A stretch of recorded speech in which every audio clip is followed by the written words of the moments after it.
what is communism? Now, before I give the definition of communism, do know that this is communism as defined by a libertarian, kind of the opposite of a communist. So I know some communists are merely going to say, oh no, that's not what communism is. You're not a communist. How can you talk about communism? How can you define communism? Whatever. From a libertarian perspective, what communism is a communalization of everything. Okay? And I do mean everything. That includes you. Everything. Now, a phrase that's commonly used in communism is from each's ability to each's need. But that means ownership of what each's ability is able to produce, not by the individual, but by the state. And then why communism fails and has never succeeded. It has been attempted time and time and time and time again at macro levels, at micro levels. Why it has always failed is because of that subjective aspect of it. What is your ability? What is your need? Today, I met with a friend from a Facebook group of screenwriters, and he had, I wouldn't call them friends, traveling companions would be a better way of putting it, and they were communists.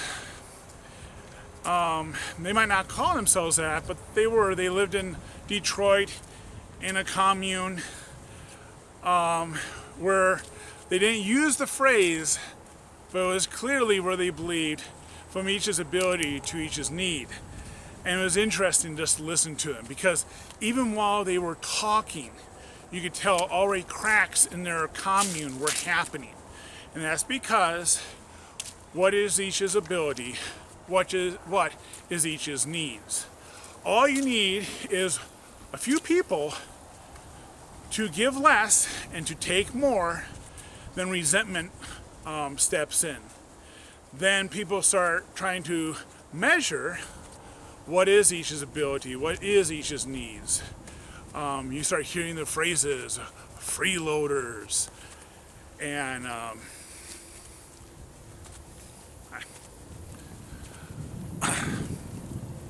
it's just, that is usually the beginning of the end.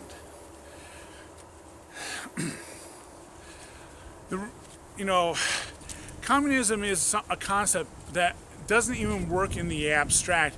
Whenever you hear it, and it doesn't even work in the abstract, because again, the only thing you have to ask is who determines each's ability, who determines each's needs. And then they start getting into these equations.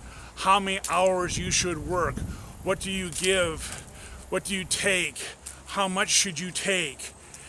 And it's a messed up system because it does not have an exchange, a voluntary exchange. So you're having arbitrary rules determined by arbitrary people, and that only leads to chaos, then collapse. I mean, it leads to chaos, resentment, then collapse. When done at the macro level, communism quickly becomes totalitarianism.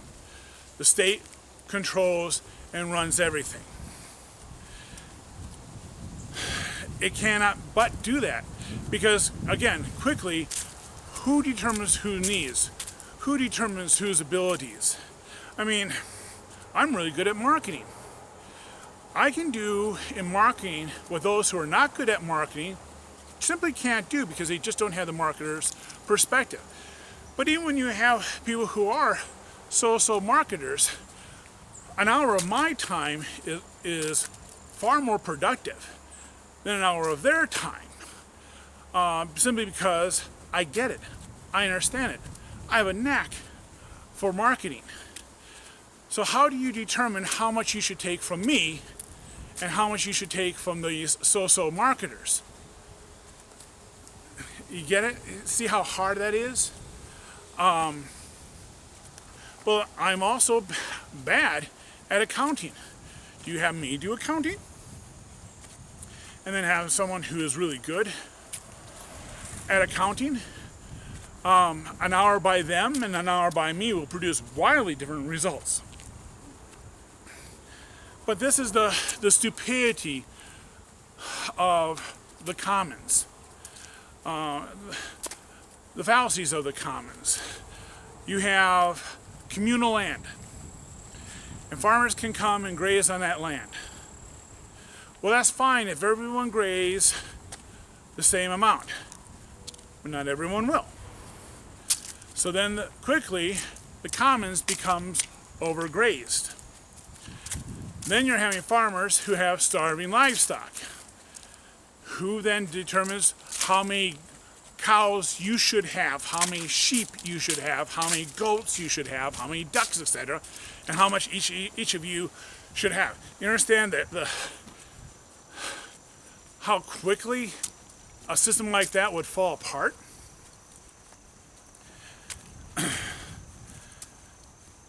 So the only way for it to be done at a large scale is to have government run it. But government can't know about local needs, local conditions, because it's just too large.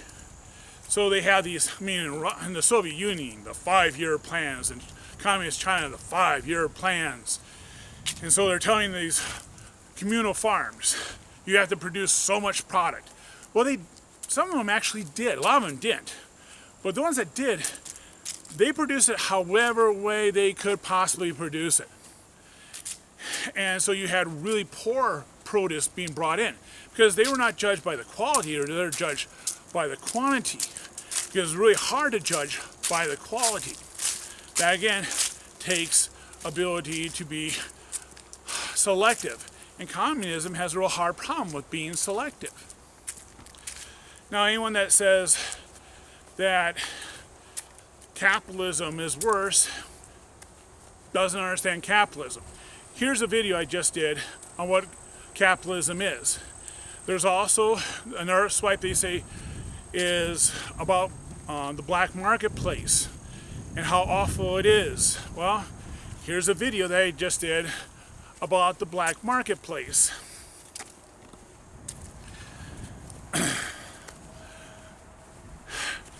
I understand why young people and idealist people, okay, something's happening up here, I turn around. Why young people and people that have never been part of the marketplace, academics, government employees, romanticize communism. We get rid of greed. We get rid of the haves and the haves not. But they don't. Communism doesn't get rid of that. Everyone then is a have. And everyone says their needs are greater than everyone else's needs, and everyone says their ability to produce is not as great as everyone wants them to produce. I mean,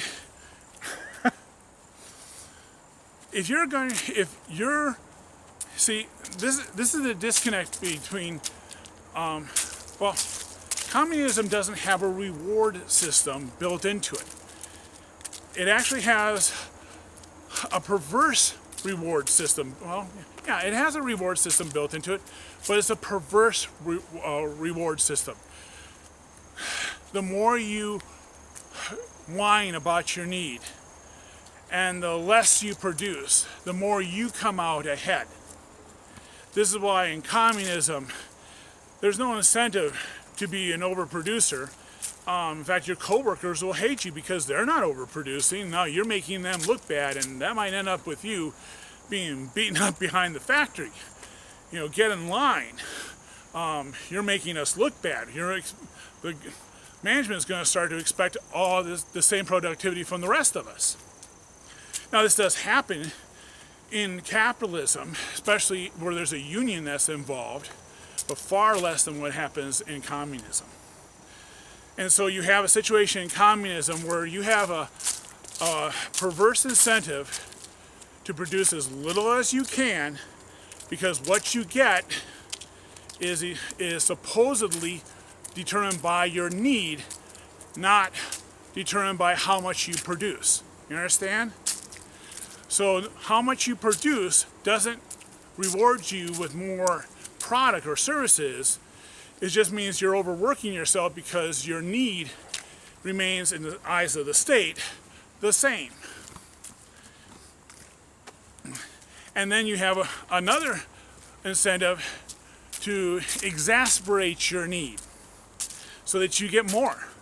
But you don't have to produce more to get more.